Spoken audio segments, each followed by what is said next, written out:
Panig ng umaapi o sa panig ng inaapi. Hindi magsiklang ang pag-asa. Napakaganda naman ang lamparang iyan. Dalhin mo sila sa bahay ni Quiroga dahil doon na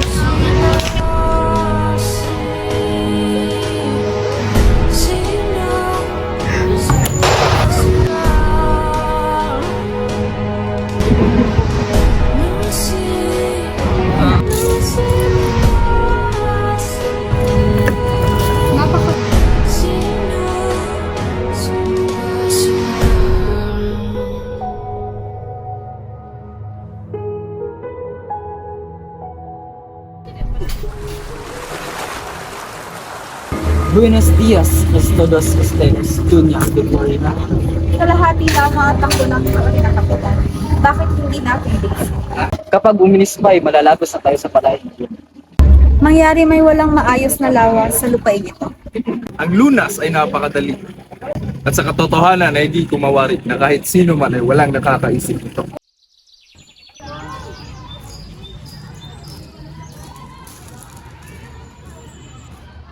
Magandang araw, kaibigan. Kayo po pala, Sir Simon. Ano po ang sa atin? Pwede ba muna ako manuluyan ng isang gabi at 2 araw? Total, ang iyong tahanan naman ang pinakamalaki dito sa nayon. Maaari naman ginong sumunod. Subalit, paano kung may tuloy sa nagmamanman? Maaari mo itong mapapaha. Huwag kang mag-aalala, Tales. Sapat na tong revolver na ito.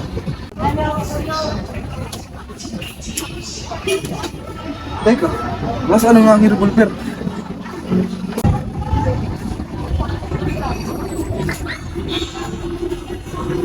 Ipagpaumanhin ninyo, Sinyo Simon, na kayo'y aking pinagnakawan sa sarili kong tahanan. Kailangan ko ang sandata sapagkat sasama na ako sa mga tulisan. Kapalit ng baril ang agos ng ibig ninyo. Sa wakas, nakita ko rin ang aking hinahanap.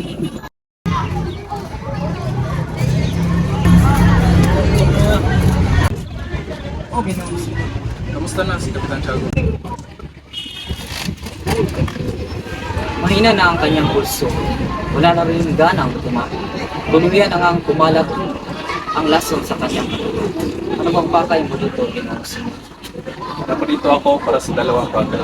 Ang kamatayan mo o ang kinabukasan mo. Sa panig ng umaapi o sa panig ng iyong bayan. Panig ng umaapi o sa panig ng inaapi.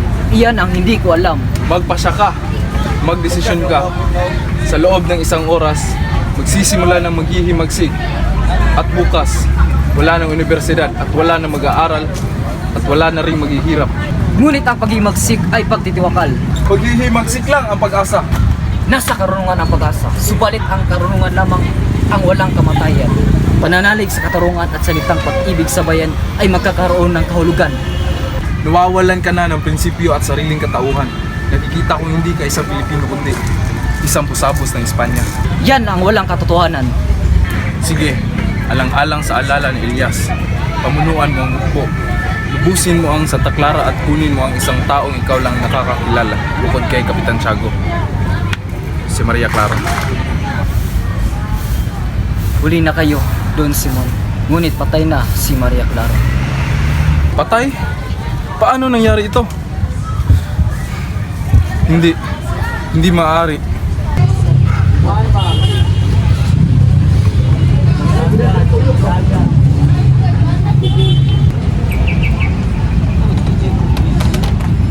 Namatay siya noong 6 ng hapon. Naparoon ako sa kumbento nang sabihin sa akin ang lahat. Pagbalik ko, mayroong liham. Liham na galing kay Padre Sad. Na ito namang ipinadala kay Kapitan Tiago. At ito rin ang dahilan kung bakit nagwala si Kapitan Tiago. Hindi. Ililigtas ko siya. Ililigtas ko si Maria Clara. Ililigtas ko siya ngayon. Ginoong Simon, kuminahon kayo. Wala na tayong magagawa, kundi tanggapin ang lahat. Namatay man lang siya na hindi niya alam na nagbalik ako. Namatay siya na hindi niya alam na buhay ako.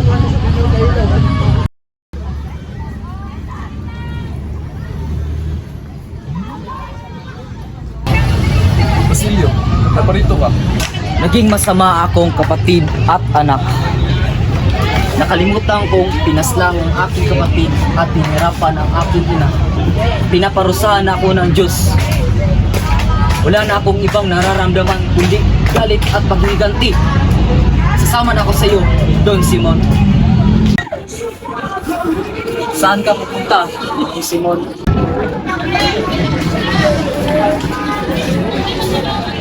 Dinamita! Oo, ngunit hindi ito basta-basta ang dinamita. Isa itong kasawian ng imbak. Mga nagagawang hindi makakwiran at mapangat. Ngayong gabi, makakarinig ng pagsabog ang Pilipinas. Mapaparusahan ang mga makakasalanang hindi magawang maparusahan. Mamayang gabi magkakaroon ng piyesta. Ilalagay ang mga lamparang ito sa gitna ng handaan. Napakailaw ng liwanag nito, pero pansamantala lang. Pagkaraan ng 20 minuto, mawawala ang ilaw ng lampara at aayusin ng metsa at kung sasabog ang bomba. Ano naman ang gagawin ko, Ginoong Simon? Ikaw ang mamumuno sa iba. Dalhin mo sila sa bahay ni Quiroga dahil doon nakaimbak ang mga baril at pulbura. Ginoong Simon, mabutit na parito kayo. Halika't samahan mo kami sa hapagkainan. Salamat sa iyong mainit pagtanggap din. Ngunit ako'y hindi mas dati kalpa. Ano? Hindi ako makakapayag na ikay aalis ka agad. Halika't samahan mo ako sa hapagkainan.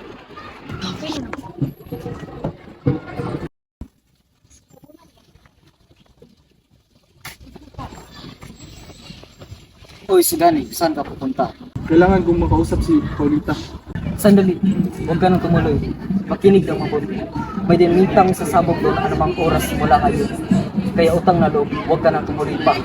Ngunit, di ba na siya bukas?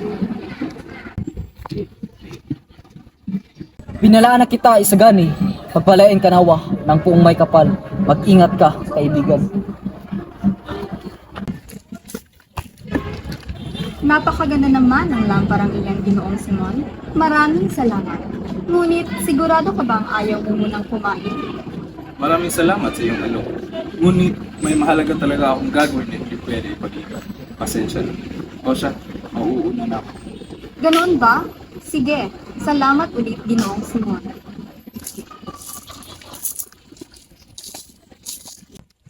Napakaganda talaga ng regalo ng lampara ni... Ay, sandali at namatay ang sinde. Mane Thesel Fares, Juan Crisostomo Ibarra. Masamang biro yan.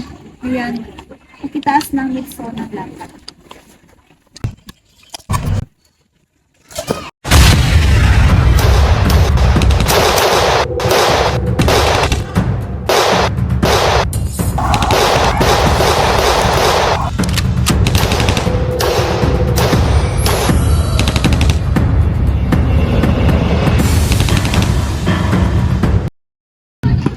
Bakit ako nabigo?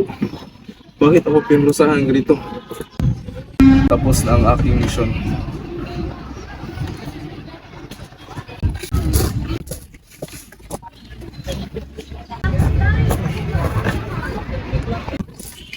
Sumabang ang pakiramdam.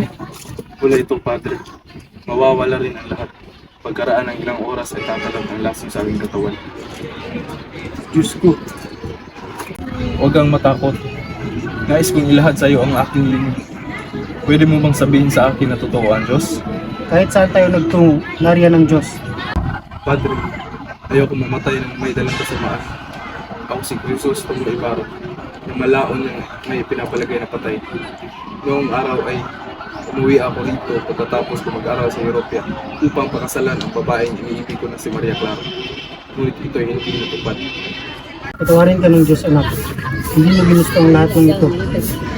Nasilaw ka lang sa galit at paghihiganti. Hindi natuloy ang plano mo dahil sa Kanya. Igalang na lang natin ang Kanyang pagpapasya. Sa palagay niyo po ba, ang Diyos ang nagkaloob ng lahat ng ito?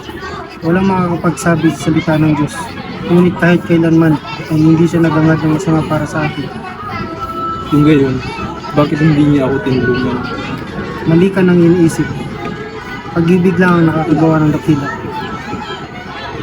Bakit ako pinarusahan ng ganito at hindi yung mga namamahala na walang dudot kung pagkasamaan?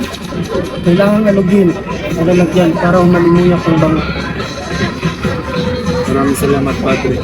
Kaya pa ang aming kalooban.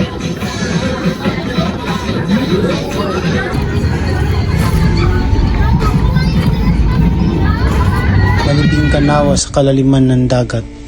Ngunit kung kakailanganin ka ng tao para sa isang marangal na hangarin, ipahintulot ng Diyos na matuklasan ka sa sinapupunan ng alon. Pansamantala, dyan ka muna. Hindi nakabaluktot na katwiran, hindi mag-udyok ng kasalanan.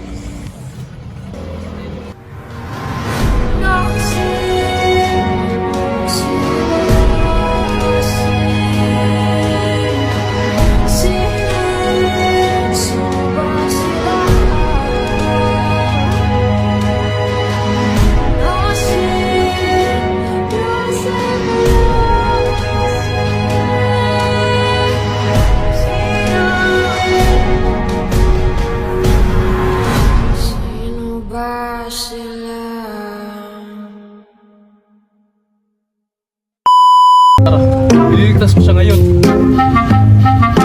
Magpasya ka, magdesisyon ka.